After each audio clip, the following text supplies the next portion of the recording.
Hi, everyone. Welcome to Alive, my search for the best ways to live. My name is Jiggy Jr.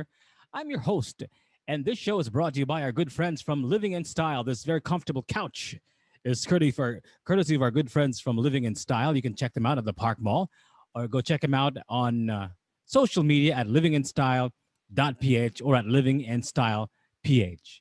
And my guest for today is the person behind Island Souvenirs, Mr. J. Aldeguer. We're going to talk about what is going on with the tourism industry here in the city of Cebu and the neighboring islands in the entire Philippines. Of course, we'll also ask Jay about what is going on with Island Souvenirs in the past couple of months when everybody was or still is at a standstill. That's coming up in a few moments. So, guys, you get ready, okay?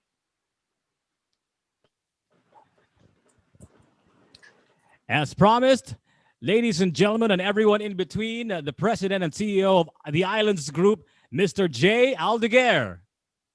Hey, Jiggy.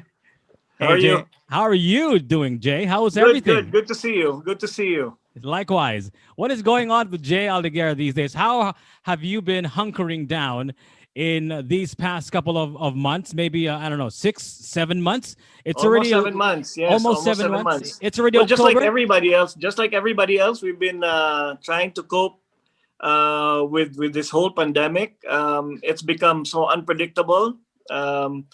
Just when you're trying to gain momentum, whether it be at work or what you do at home, it's so hard to get into that rhythm because of all the changes, new developments, and so on and so forth. But the past 2 months, I have to say, has been better than it was in the earlier days of this pandemic. How so? Well, I mean, when it came about, I mean, we all heard about it, as early as February or even January, and some of us were still traveling. I went out of the country in February, and we knew that there was this pandemic going on in China.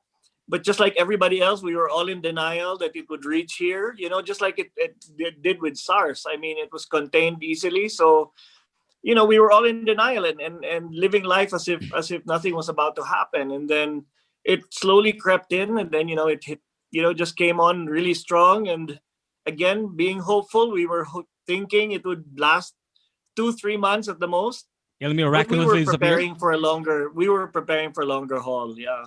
So it's very unpredictable. So did you expect this CoronaVerse to last this long? We're already late in the year, October I already. expected it. I expected it to last long, but not this intense, and not up until October.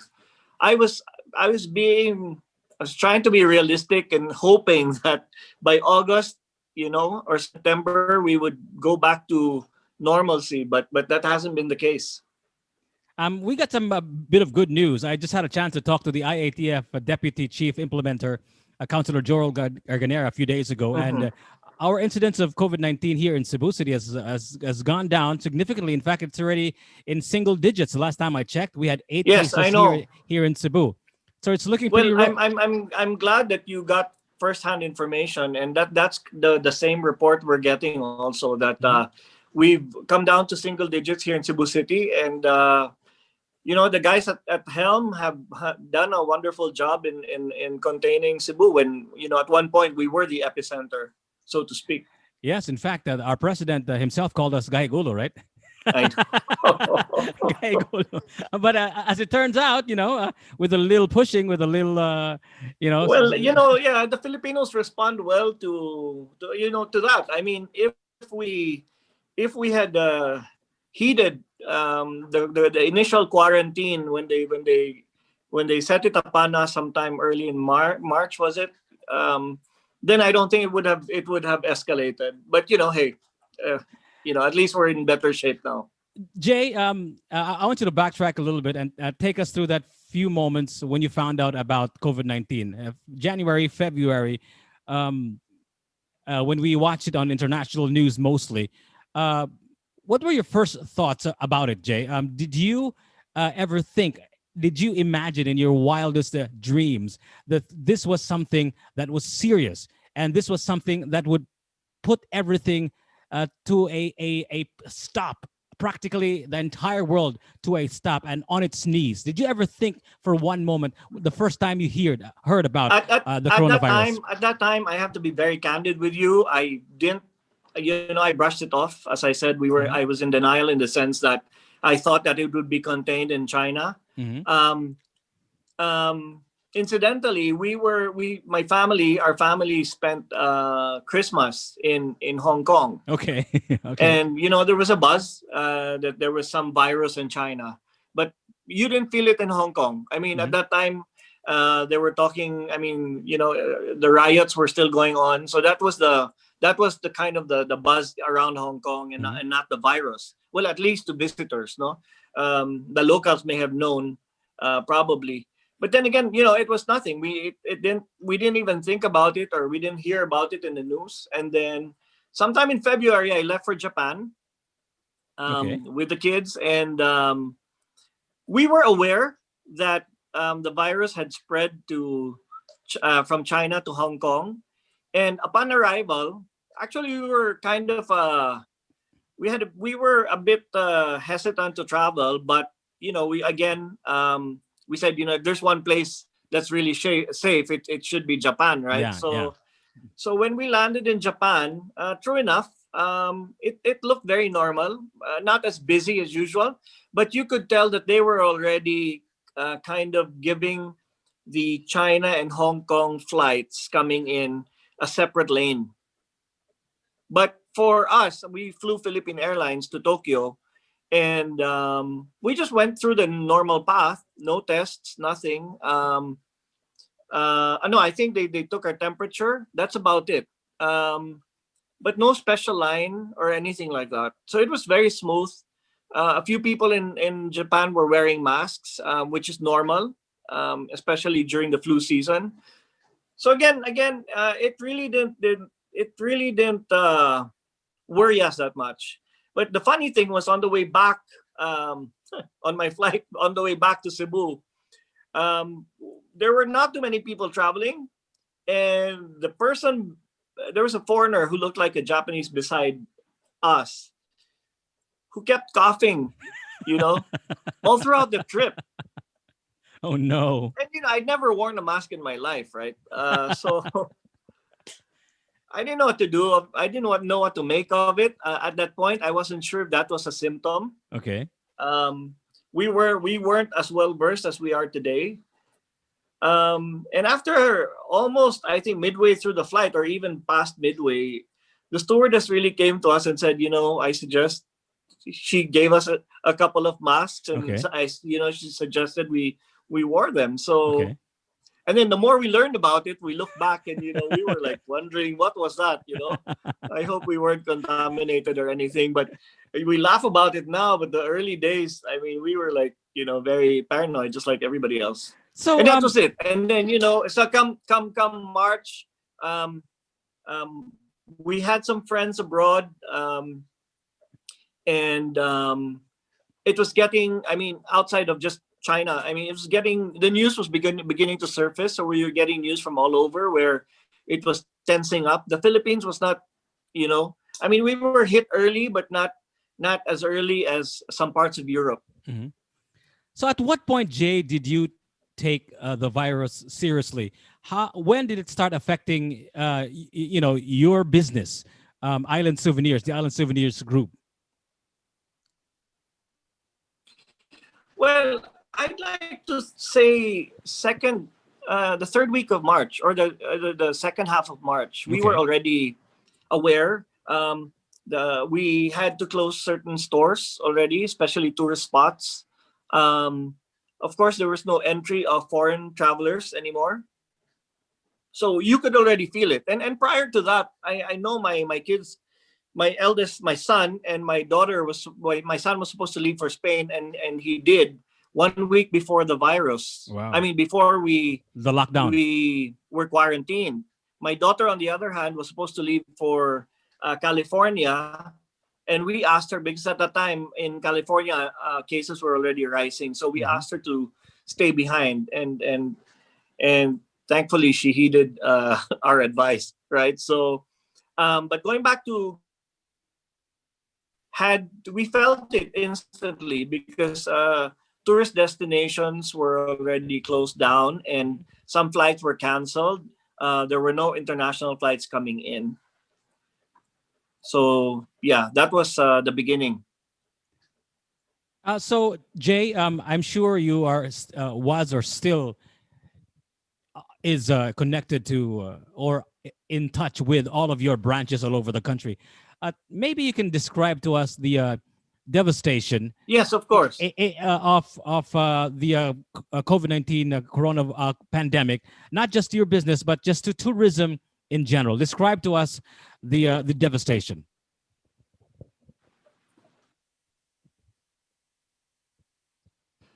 Well, yeah, it's pretty major because 2020 was supposed to be a banner year for tourism in the Philippines. I mean, just last year we were announced. I mean, I forget anymore which cities or islands were announced as top destinations. In fact, just recently, as of today, I think Sunstar published that Cebu was named top island destination in Asia by Reader's Digest. But it's frustrating because we can't do anything about it, right? But that was the kind of momentum the Philippines was in. 2020 was supposed to be banner year for tourism. That's why if you looked around, I mean, there were so many tourism related projects. Airlines were increasing their fleet. Airports were opening left and right. Conglomerates were putting their hand in tourism. Ayala, for instance, took over all the hotels in Palawan, and a few others. So everybody, even worldwide, Warren Buffett, who's been one of the keenest investors who stayed away from travel, invested in airlines 2-3 years ago, um, thinking and hoping that the travel industry would see new heights in the next few years. And all of a sudden this virus spread like wildfire, and the difficult thing was that it was hard to contain. And until now, you've bit of resurgence of cases in some areas in Europe. So, Jay, you obviously have closed down temporarily many of your branches Yes, of the Islands Group of yes, Island yes, Souvenirs, right? Um, yes, yes. uh, Obviously, this is a very tourism related, dependent kind of business. Um, I know, I'm sure you've spoken to, I must have heard, like myself, I've talked to a few of the tourism guys in Cebu and in the Philippines. But personally, Jay, based on what you know and based on what you think and what you feel, how does the tourism industry bounce back from something like this? Okay. Um, well, first of all, the advantage that we have is that we have stores in the airports. Okay, we had a couple of airport stores, specifically in Manila and Cebu, that were still open. Okay, I mean that were open probably sometime in July, and since there were a lot of stranded passengers, there was still some activity going on in the airport. Okay. And for the longest time, Cebu, our Mactan International Airport was the most equipped with tests. So a lot of overseas Filipino workers that came home from abroad, instead of going straight to Luzon, had to pass through Cebu to take the tests, stayed overnight, and then flew out of Cebu. So that the stores we had at the airport in Manila and in Cebu cushioned the impact, no, for us. But of course, the other destinations were impacted very difficult, in a very difficult way. Now, going back to your question, Jigger, I know it's cliche when people say that the tourism industry is very resilient, and of course, I have to echo that, and I support that, and I see that.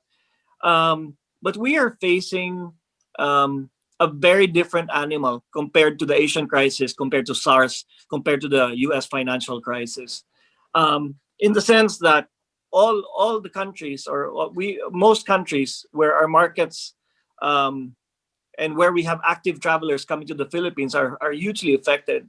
So we're not going to see international, I don't think we are going to see international travel resume very soon. But the biggest hope we have, which has actually, how do you say, helped us in a number of occasions, is really our domestic tourism. What a lot of people don't realize is that our foreign or international travelers really pale in comparison to our domestic travelers. Probably, I think international travelers are only what 15% of the total travel population um, in the Philippines. You know, so I believe domestic tourism will be our saving grace. Filipinos around the Philippines. I mean, we have enough and good infrastructure to allow that. So it's going to be domestic tourism that will jumpstart the resurgence of the travel and tourism industry in the Philippines. I know that everything is very unpredictable, like you said earlier, Jay. But do you have any predictions when the economy, especially tourism, will start its ascent and start crawling back up?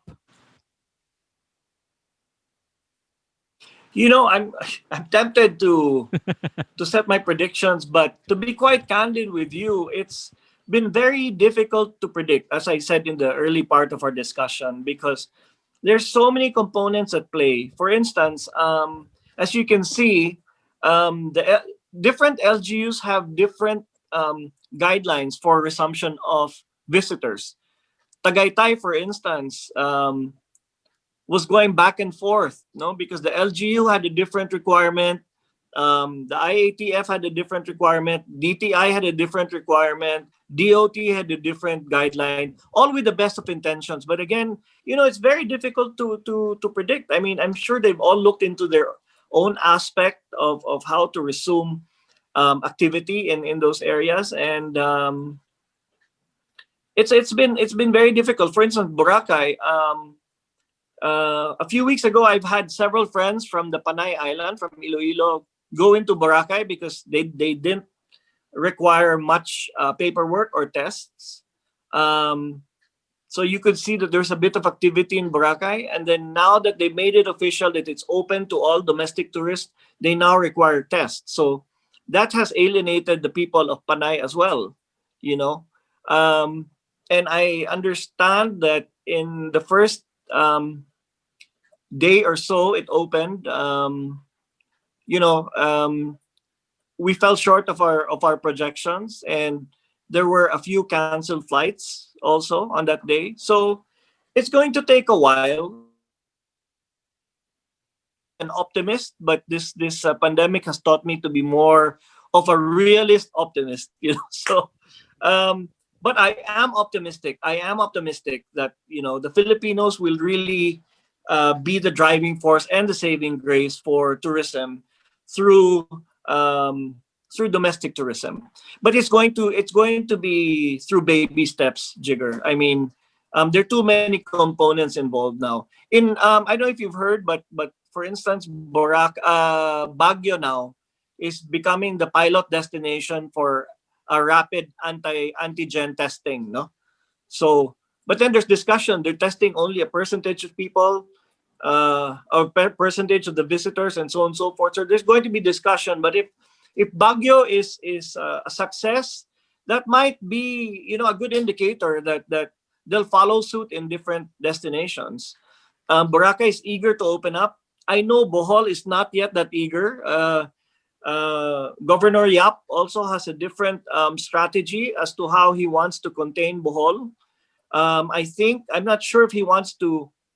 I think he's preserving it to open up to international passengers and make Panglao, for instance, a tourism bubble.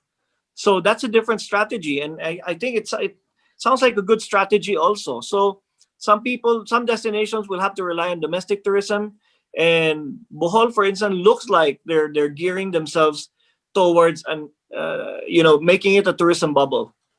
So have you started opening up some of your stores and and your peers as well? Do you have maybe friends in the industry who have slowly begun to open up? Yes, we have, but very few. Most of our stores, Jigger, are in Jiggy rather, are in the airports and tourist destinations, Mm-hmm. and a handful are in the malls. So the ones that are in the malls are able to open. Mm-hmm. Um, and surprisingly, it's the malls that are in the outskirts that are doing better than the urban places like Cebu and Manila.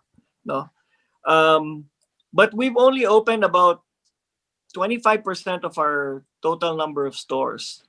Our other retail brands that are non-tourism related have opened majority of the stores already, and most of them are mall-based. So the malls have gotten their act, and mall-based stores have opened. Um, and I was in SMC side a week ago on a Monday or Tuesday that was, which is supposed to be a slow day, Mm-hmm. but there were people in the mall. So I think especially with our cases going down, people are gaining more confidence, in going out and going back to their regular activities. Yeah, asking people to go back out, asking people to restart their old habits is quite a difficult task. I mean, just in the hearts and minds of people, they've been Of course, traumatized of course. by this and all that stuff. So going out for most of us will be quite difficult. In fact, it's going to take a lot for them to go out and I agree. I feel agree. safe again. And I'm sure, like you said, everything is so Yes, I unpredictable. agree. You've only opened up Um, 25% of your business. Jay, I know that you're a realistic optimist, right? And you feel that everything will be all right soon, and it'll be the local tourists that'll be the driving force of the tourism industry in Cebu. But Jay, in case all of these things that you hope for, that we hope for, doesn't come to fruition, do you have like a pivot? Do you have a business idea that maybe you can share to us that is, but in all intents and purposes, could be considered a pivot from what you're doing now? well, not many people know this, but the Islands Group has diversified our portfolio to other investments a few Okay, years ago, okay, so maybe that you are can share to us. non-tourism related. Okay, No, we've invested in a few companies in service, okay, food manufacturing, and so on and so forth. Of okay, course, they're not as high profile as Island Souvenirs and all the other tourism-oriented businesses, but we've long diversified. okay. I think about 5 years ago. So we have businesses in the Islands Group that are not tourism related, and those are not as affected as Island Souvenirs or those that are very tourism and travel what do you call this, reliable on this market. So you mentioned you have diversified into food manufacturing and food production. So one of the Yeah, things that one of the bright spots of this pandemic is the food industry. I mean, everybody's just gobbling up all the takeout food and all that stuff. How do you see that playing out? What do you think are the industries that will emerge from the rubble of this pandemic? well, there are a lot, no, especially of course you have the medical industry. um, there are some bright spots in the IT sector, obviously, but to the common entrepreneur, food seems to be the flavor of the day. The problem is it's going to be very overpopulated, no? So it's, again, just like any business, ideas nowadays come easy. That's not the problem. It's sustainability and endurance. I've been closely looking at that environment, with so much, how do you say, amusement, no, and interest. Um, it peaked when Cebu was placed. I'm talking about Cebu lang, for Yeah, of now. course. Yeah, It yeah. peaked when Cebu was placed on ECQ again. amazing. Everybody, all our neighbors were into food production and food concepts. My daughter did the same thing. But then if you revisit it now, more than half are gone. Uh-huh. No, sayang because the momentum was there. A lot of them have fizzled out. Again, maybe it was just for fun. Maybe it was just for the summertime, and probably because school has started. Many of them have given up the business. But um, for those that are into it and able to sustain, it would be a great business. And the best thing about it now, Jiggy, is if you get into food, the natural progression before was to build a brick and mortar store. Hmm. If you wanted to make it big, right? Open a store in a mall or open a standalone bake shop and so on and so forth. But today, with the advent of online markets and food delivery services, it's become more convenient. I think that's the way to go these days. Even when things normalize, I think food deliveries go here to stay.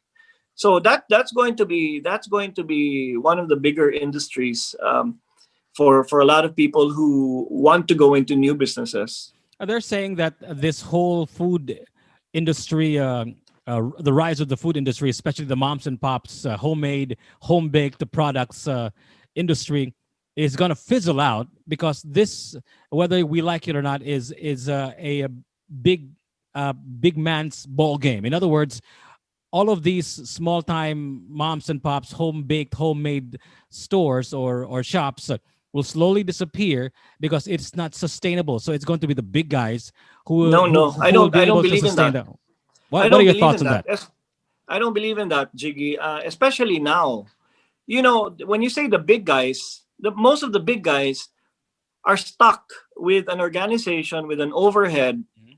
with equipment, with the infrastructure for the old realities of how consumers enjoy food. Mhm. No, and it's going to be harder for them to be able to maneuver because of being stuck in the old ways.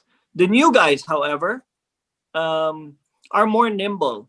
And for any company, whether you're big or small, the key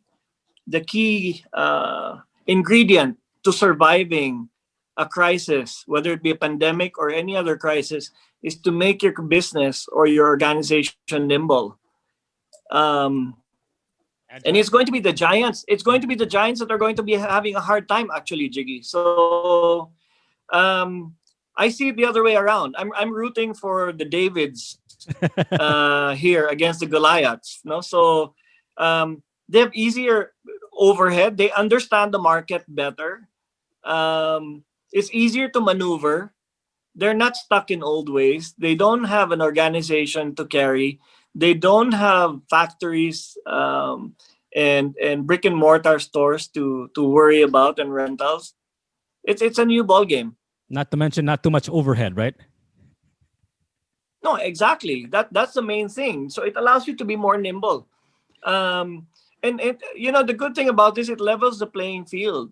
I mean, when you go on grab food, or you go on Let's Eat Buy or other food online sites, it really, the playing field is the same.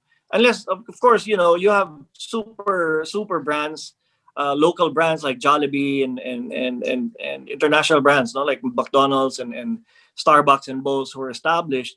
But everybody there has access to the same customer, um, and has the same delivery service. So it in a way, it's leveled the playing field. So Jay, you mentioned you've already opened up 25% of the Island Souvenir stores and your Yeah. other businesses in the Islands group.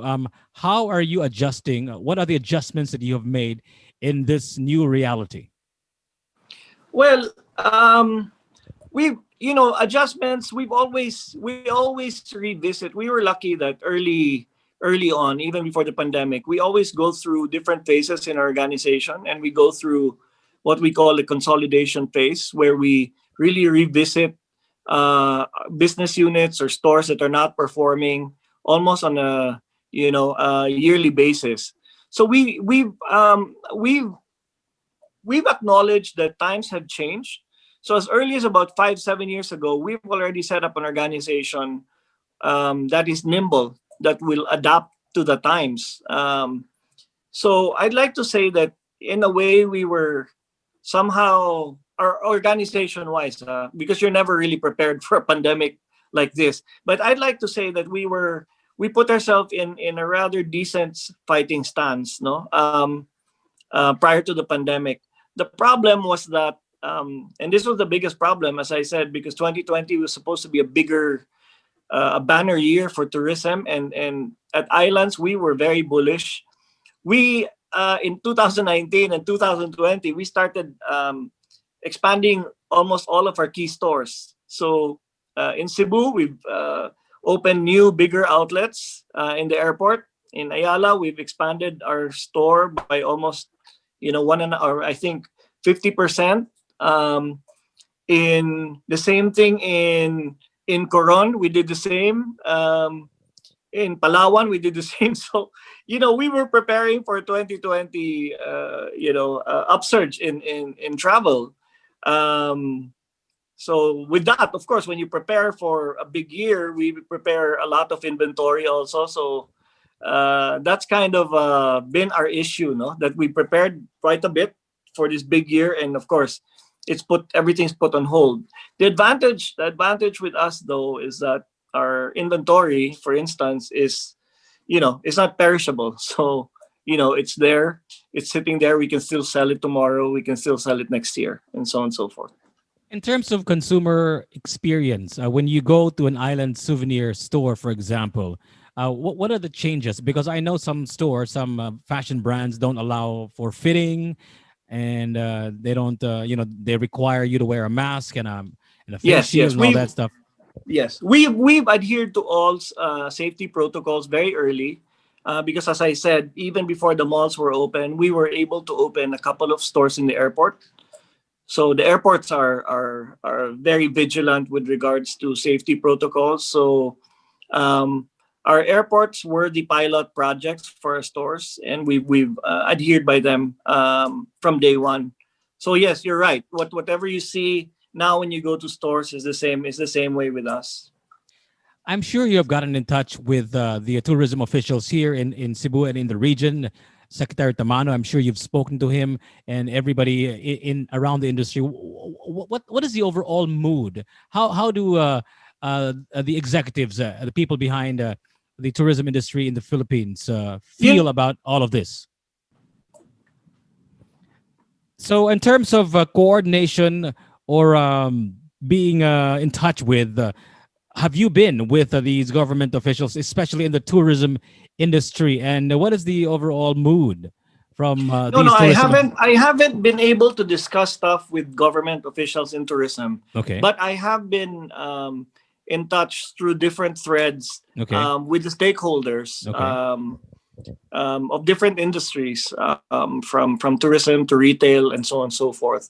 And I think you get the mood there more accurately, no? So yes, there's the tourism players are always very bullish. The tourism players are an upbeat bunch, very optimistic, but also very. I also sense a bit of frustration, because you can, especially the hotels. Many of the hotels are prepared and have done their share and are holding on, but they also understand the concerns of government and of LGUs and the airlines and so on and so forth. So I know the tourism industry is raring to go, but just like everybody else, it's a lot of things are tentative, you know, because of that fear factor and because of guidelines and because of um, uh, the different approaches each LGU wants to take for their particular destination. So these are some of the things that are affecting the tourism industry. But generally, they're still very upbeat. Of course, with a lot of frustration, but ready to go. If you ask me. Of course, as we talked about in the beginning, the tourism industry is one of those industries that was greatly affected by this pandemic, and would surely uh, need some government assistance. What sort of assistance is the government doing right now, and what should we expect from government to revive this badly hit industry that is a tourism industry? Well,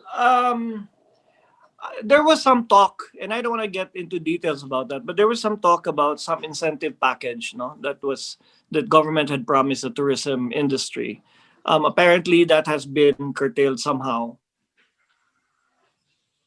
There are a lot of sectors within the tourism industry that needs a lot of financial help. That would help, but I think a clear-cut program as to how to approach reviving tourism. And I think, in fairness to government, I feel there is that effort, and there are programs in place. For instance, in Boracay and in Baguio.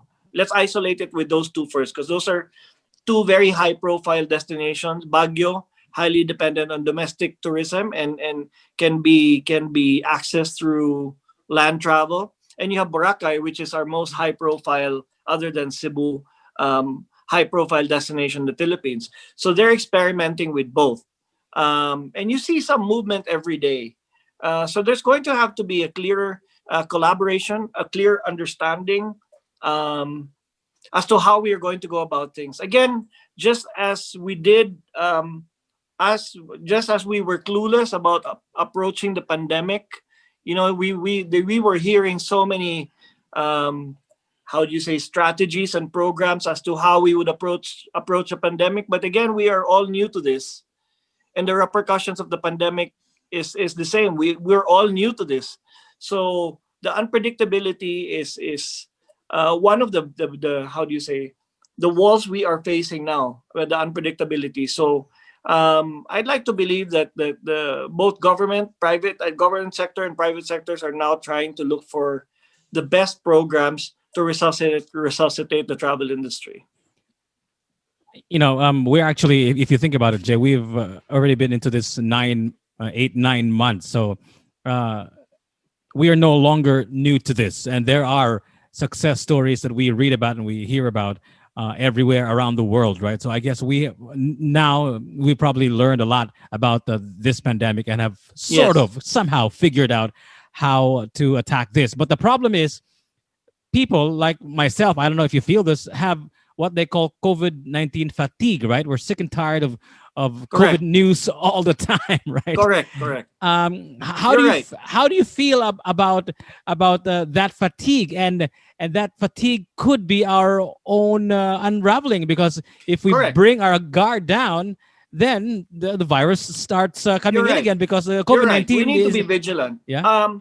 And you're right. Aside from fatigue, there's also fear. Hmm. No, but one thing I've realized, Jiggy, is that um, we've had 7 months to, and this is really a personal journey for a lot of us, right? Hmm. And you notice that each person has a different approach in coping with this whole pandemic, right? I mean, your family member might even have a different approach. Your neighbor might have a different approach. So we can't expect a collective attitude towards approaching the pandemic. Okay, um, and that's how it's going to be. There's going to be a few people that number one, that don't care and are not scared, and then there are those that are scared but are very vigilant and would like to slowly get in, and then there are others that have just secluded themselves and really found their homes as their safe haven and would rather do everything from home. So there will really be a re-examination of how you want to live your life pandemic brought about, right? I mean, it's not just about, we assume that everybody just wants to go back to the normal lives, but the pandemic has had such a major impact um, on everybody on a personal level and in different ways. So people are going to approach it differently. A lot of people are moving out of the cities and would rather just do farming. Some people, because of the convenience of delivery, have opted not to eat out for a long, long time. Right? Some people have discovered um, their love for Netflix. kitchen and cooking and Netflix. Oh my God, not enough movies, huh? Not enough movies. Um, that's true. I've subscribed to Netflix, HBO, Apple, everything that's out there. So, but yeah, what I'm saying, Jiggy, is that um, it's come to a point where everybody's going to have to approach this pandemic based on their personal experience and their future outlook of how they want to live their lives. Island Souvenirs is obviously a retail dependent industry, meaning to say, your primary business is the people in the malls and in your stores, to go to Yes, your yes, particular stores and buy from the stores, right? There has been a lot of talk, even before this pandemic, yes, about yes. the emergence of online shopping in the Philippines. In fact, I'm sure you're familiar with this phenomenon in the United States, where in a lot of the stores, Of bricks and course, of mortar course, stores of have course. started to close down and have began to migrate online. This was before the pandemic. Now that the pandemic is here, it sort of has accelerated this process of making or building the stores online. What are your thoughts on online business, Jay? And have you migrated fully online? Well, definitely, this is really the path to the future. The online e-commerce, no. The with Island Souvenirs, um, we've expected our online. We've been present online for some time now, but we really expected it not to be treated like a typical retailer because while we're a retailer, Jiggy, we're our business is experience based. In other words, it's only when you travel and when you think of a certain destination, then that's where you start buying your pasalubongs, right? If you notice in theme parks, like in Disneyland, after a ride, before you can even exit the ride, there's a store, right? So it's really experience based. And you end up buying so much from the store, and then you exit. It's the same way for us, no? Unless you're an OFW, or we have Filipinos living abroad who miss the Philippines, they are our main buyers online. Mhm. But for travelers, they won't buy the souvenirs unless they Have visit the gone, place, yeah, visited the unless place. they've experienced something that would elicit them to buy a souvenir. But having said that, what is doing well for us online is our food items, Okay. because you really don't have to visit a place to be able to Eat the to chicharron, crave right? for certain food, no. So yes, our delicacies are doing well online. And again, it's really more of the OFWs and a lot of Filipinos who live abroad that buy our online merchandise. Do you see food sales overtaking t-shirts sales, for example, I challenge. online, online? Oh, definitely, definitely. Even on a broader, we treat them as different business units. So I even challenge the business unit handling food within islands that, it's not far fetched. You should aim to overtake our T-shirts or our keychains and magnets and caps. I mean, I tease them because, for instance, look at Jollibee started with burgers, right? But what's their fastest selling product now? Chicken, right? Mhm. So you never know. I mean, if McDonald's and Jollibee stuck with burgers and didn't allow their other offerings to flourish, they would never have discovered the potential of other product lines. So that's what we constantly do. And then there's competition within our team also. So it's the market that decides what you Of are, what course, you of will be, course, right? of course. Yes, exactly. Jay, you mentioned that you have been subscribing to a lot of uh, um, uh, Netflix and all of those Streaming, subscription-based yeah, streaming services, live yeah. videos, right? And one of the things that came out a few weeks ago was the documentary about the social media, the social dilemma, and people have been talking about it on social media, of course, naturally, about the social dilemma. You have a teenager. You mentioned you have a 19-year-old. I'd like to talk about this off topic from what we talked about earlier. Sure, sure. How do you feel about social media, and what do you think is the healthy relationship to or with social media, especially for your 19-year-old? Well, social media has become very dangerous. And that's what's been said in the documentary. But I've always had that sentiment is that all of a sudden, I was optimistic and hopeful in the beginning that people would be very vigilant and that social media in general would be curated to be something more positive.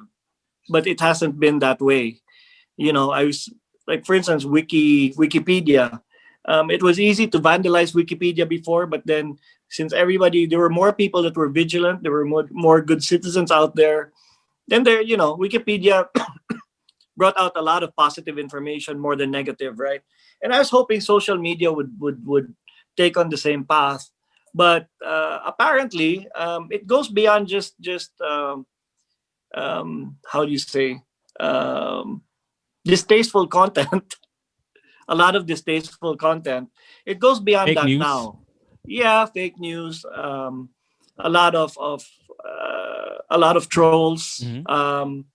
So there's a lot of distasteful and undesirable content in social media that would, as they say, and I believe in this for the longest time, shape mindset.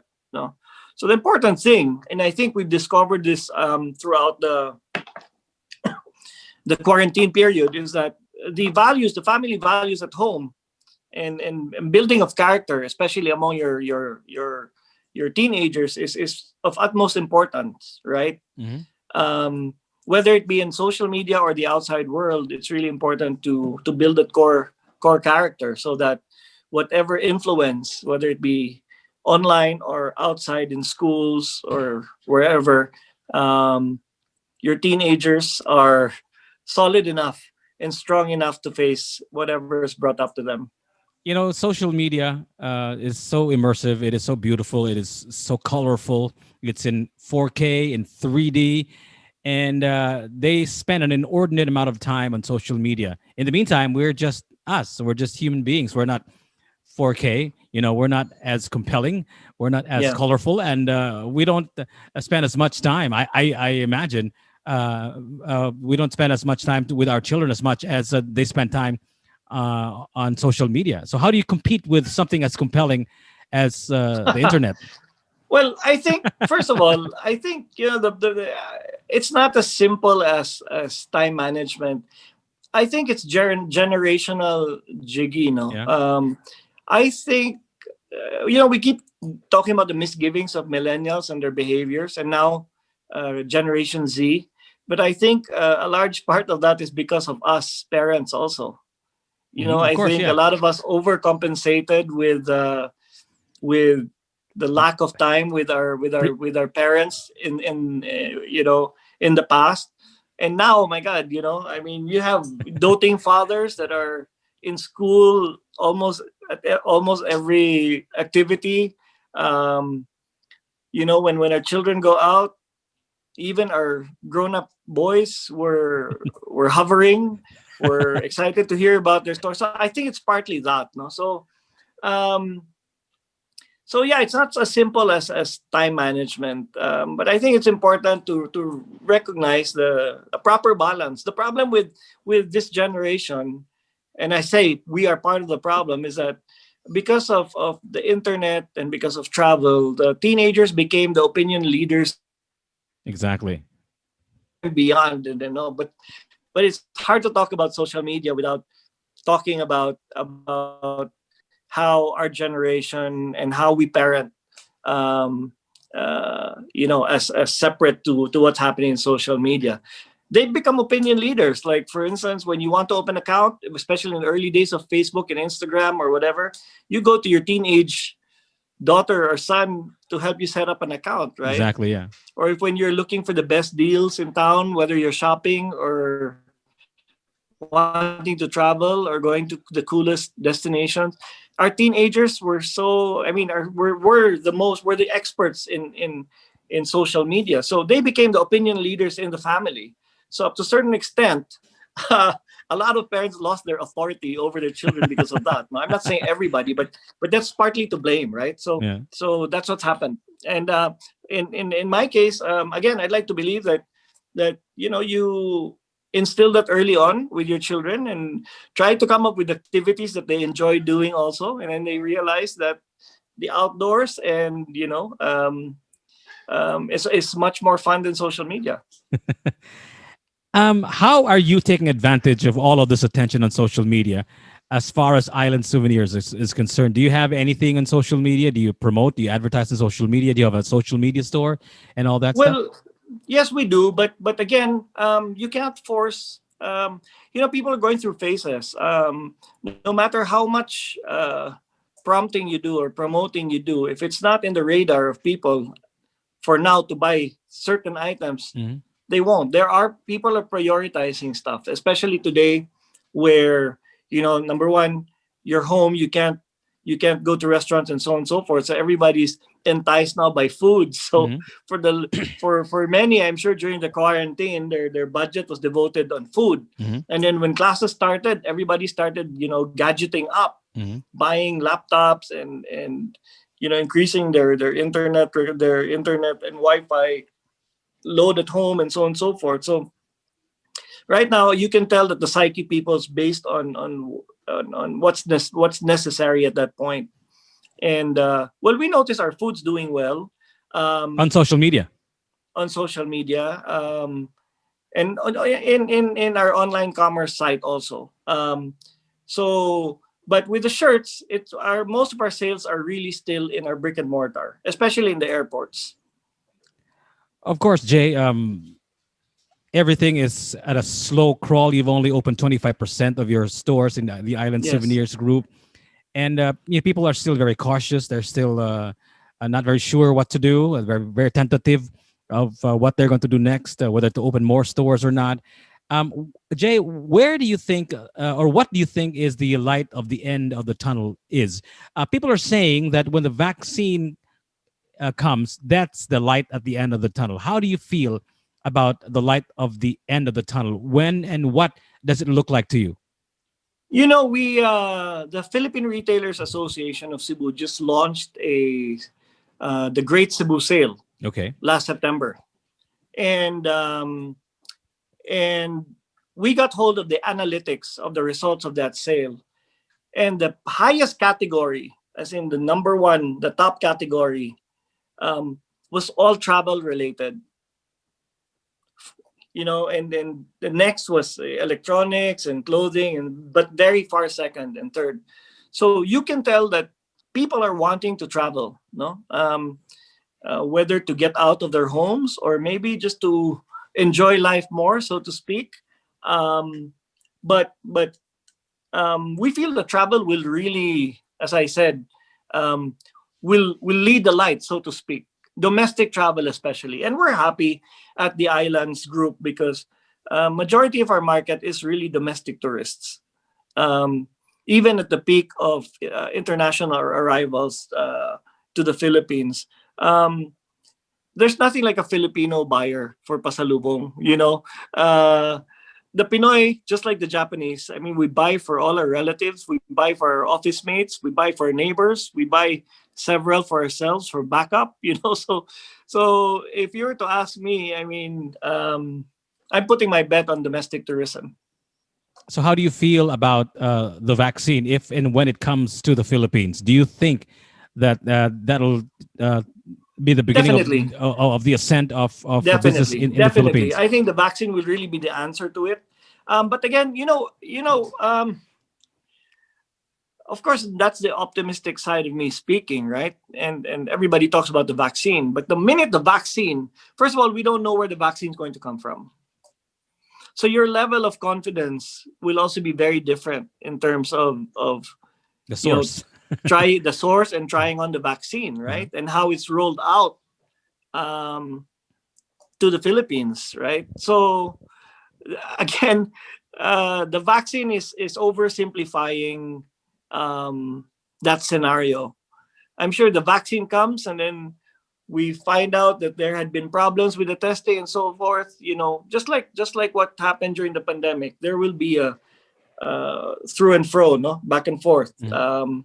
and there will be a bit of tentativeness until we're sure that the vaccine is infallible. which is very difficult to do because most vaccines, as you know, take 5 years to 7 years to really test and prove and retest and prove. So again, this is unfamiliar territory for me, so I don't want to be an authority there. And then, as much as I want to be hopeful, I know that there will be some trepidation along the way as well. Jay, we have a lot of, hopefully, a lot of retailers, a lot of people who are stakeholders of the tourism industry, not just in Cebu, but in the entire Philippines. What is your message to all of us, all of them? Well, I don't think there's anything I could say that they haven't thought of already. As I said, a lot of the energy, a lot of the optimism, a lot of the information I'm getting are from the threads that I'm involved in. And the best ideas, that's what's a good thing about these things. Sometimes it allows us to revisit, to listen to new ideas, and so on and so forth. And you get it from the most far-flung and most how do you say, unexpected sources. So but the good thing that I'm getting, the common denominator that I'm getting from different industries, is that while there is frustration, while there is fear, I don't see hopelessness. You know what I'm saying? There is a lot of there's hope, there's still trepidation, and there's fear, but you can tell that people are still positive and bullish that we will all recover from this. Okay, thank you so much for leaving us with a positive note, Jay. Thank you, Jigs. And Ladies thanks and for asking questions. I mean, it's during these times when you ask yourself hard questions, right? about life, about work, about your future, and so on and so forth. Yeah, this is the time where we have all this extra time to think, right? I know. So hopefully we come out okay and unscathed, or unscathed but better. Yeah, exactly. I mean, Yeah. scathed but better. Yeah. Thank you so much, ladies and gentlemen. Jay Aldeguer, the president, CEO of the Islands Group. Thank you so much, Jay, and you stay safe. Thanks Okay. very much, Jig, and stay safe, everyone. Thank you so much, man. Cautiously optimistic. That's what Jay said, and I think that's what I should echo. I think we need to be cautiously optimistic about our moves, our response to this pandemic. I know that there's so much uncertainty, but then again, what we should be optimistic about is our ability to resurrect, to rise up, our resilience, not just as a people, but as a species. So I guess eventually, it's not, I guess, I know eventually that we will be able to find our footing and figure our way out of this CoronaVerse. Thank you so much for watching. Thank you so much, Jay Aldeguer, the CEO and president of the Islands Group. And of course, you've been watching a live My Search for the Best Ways to Live. I'd like to thank Living in Style for this wonderful couch. You can visit them at the Park Mall or at livinginstyle.ph. Check them out on their Instagram and their Facebook as well at Living in Style. Thank you so much, and you stay safe.